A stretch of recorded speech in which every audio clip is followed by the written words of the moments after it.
I really need another way of introducing myself, but for the lack of something better, I'm Rachel, this is Off-Road.cc, and welcome to the 7 best mountain bikes that you can buy for under £3,000.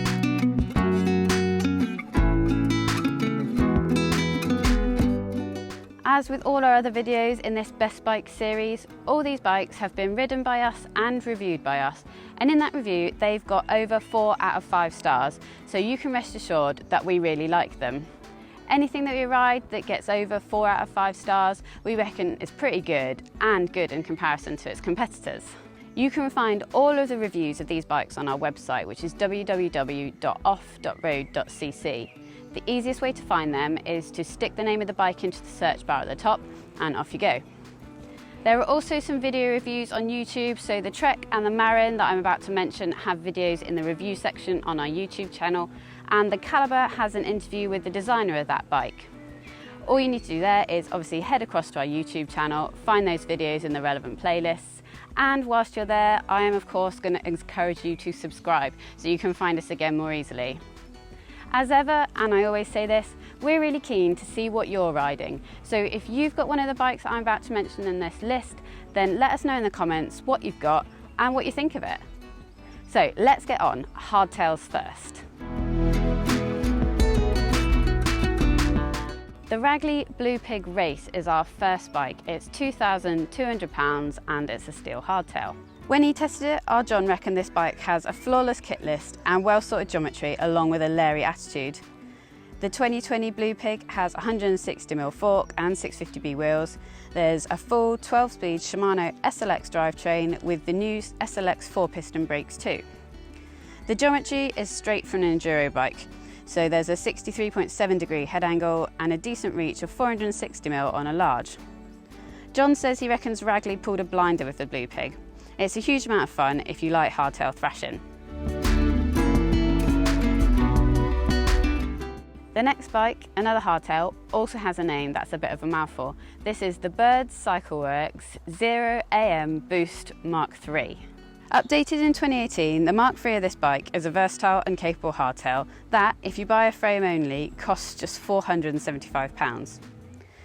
The build we tested cost £2,042, but you can spend more if you wanted through the custom bike builder on Bird's website. Seeing as you can spend as much or as little as you like, I won't bother talking you through the spec. In terms of the frame, it's aluminium, the Mark III gets a boost rear end, a 64.5 degree head angle, and that's with a 150mm fork. Our tester Adam reckoned this bike was cracking value for the money. It's a versatile bike that will conquer downhill runs, trail centre single track, as well as hit the dirt jumps at the end of the day.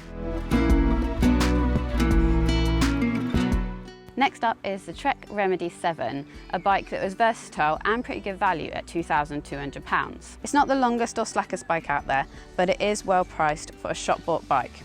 And we reckoned that the Trek gave a nimble ride which will put a smile on your face. Trek's Mino Link suspension is excellent, and this was paired with a Yari fork when I tested it. But looking at the Trek website, it looks like the 2020 bike comes with a RockShox 35, which should provide the same damping characteristics to the previous generation of Yari fork that I tested. Although the RockShox 35 fork is a more budget fork, so there's likely to be some differences to keep that cost lower. Anyway, I'm digressing. If you buy this bike in 2020, you'll get a 35 fork, a Deluxe Select Plus shock and an NX Eagles 12-speed drivetrain. As I said, when I tested this bike, it's a nimble bike, probably not the fastest one you'll ever ride, but it really was a lot of fun. The Morita 120-600 is the next bike in our list and another full suspension bike. Coming in at 2K, this one is cheaper and has less travel than the Trek. It's got 120mm at the rear and it's paired with a 130mm fork up front. For the $1, you get a RockShox Sector fork, a Deluxe RL shock, and elsewhere there is a 1x Eagle drivetrain and Shimano MT500 brakes. Plus there's a dropper post and decent Maxxis tyres. Dave, our tester, said that it would be easy to criticise the Morita for having a conservative reach, but he reckoned the 120 produces good handling that's right at home ripping up British single track. And he said it rarely felt outgunned by the terrain and has excellent trail manners. Next up is the Calix Century, and at £2,000 it knocks a whole £1,000 off of our ceiling price of £3,000. It's a bike that when I tested it, I said it had rewritten the rulebook of enduro bikes. The 150mm 29er is a full package. It's got great geometry, it's got well thought out kit for a price that seems just too good to be true. I said it's a bike that will suit aggressive riders. It's stable and it's fast, and if you want to get into enduro riding and racing, it'll be a great partner. For that £2,000 you get a RockShox Yari fork, a deluxe R-shock, an NX Eagle drivetrain and Guide RE brakes. It's a bike you can jump on and ride or race straight away, or one you can upgrade over time.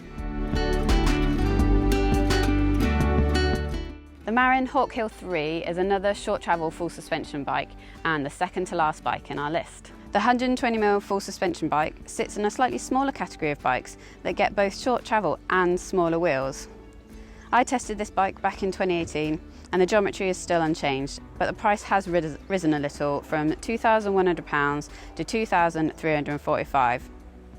For the extra money in 2020 you get a Mavic Bomber Z2 fork, a Fox Float DPS shock and a Shimano SLX 12-speed drivetrain, plus an X-Fusion Manic dropper post.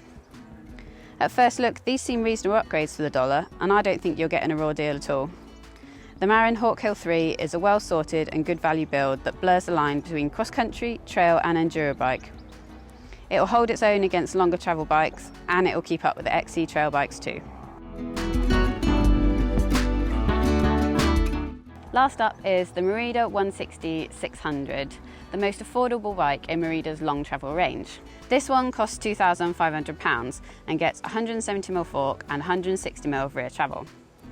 Dave tested this bike and he says it's a playful bike with plenty of stability when cornering or tackling steep descents.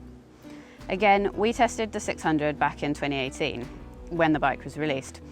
And the geometry is still the same now, but in 2020 you get the choice of a Morita 160-400 at £2,250 or the Morita 160-700 at £2,900. The former bears more similarities to the bike we tested, with a RockShox Gold 35RL fork and a Super Deluxe shock, plus that SRAM SX Eagle drivetrain. Dave reckons the performance is nothing short of impressive and compares well with its rivals. So, like I said at the start, all those reviews are on our website now, so that's www.off.road.cc.